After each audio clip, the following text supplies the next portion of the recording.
They see my disability, I see my ability. They call me disabled, I call myself differently abled. There are some incidents that happen in your life. Those incidents break you, deform you, but they mold you into the best version of you. And the same thing happened to me. I was 18 years old when I got married. My father wanted me to get married. And all I said was, if that makes you happy, I'll say yes. And of course, it was never a happy marriage. Just about after 2 years of getting married, I met a car accident. Somehow my husband fell asleep and the car fell in the ditch. He managed to jump out, saved himself. I'm happy for him. But I stayed inside the car and I sustained a lot of injuries. The list is a bit long, don't get scared. The wrist was fractured.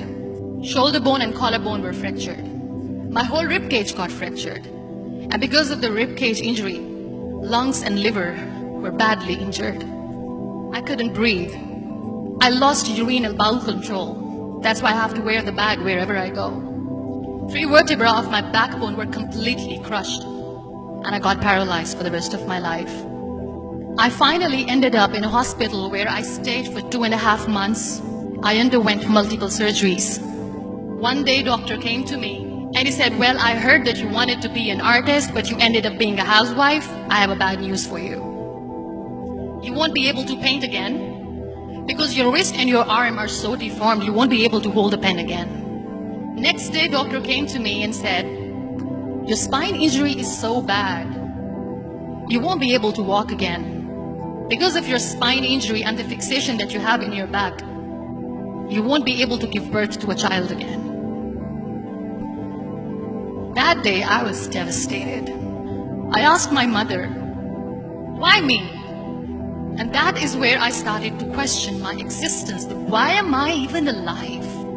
And that is where I realized that the words have the power to heal the soul. My mother said to me, this too shall pass. God has a greater plan for you. I don't know what it is, but He surely has. And in all that distress and grief, somehow or the other, those words were so magical that they kept me going.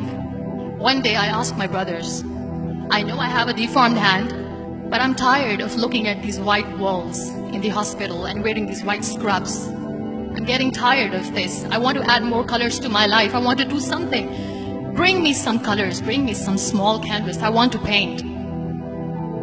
So the very first painting I made was on my deathbed, where I painted for the very first time. It was not just an art piece or just my passion.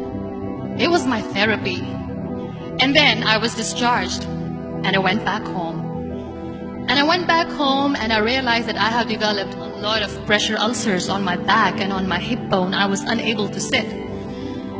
There were a lot of infections in my body, a lot of allergies. So doctors wanted me to lie down on the bed straight for not 6 months, for not 1 year, for 2 years.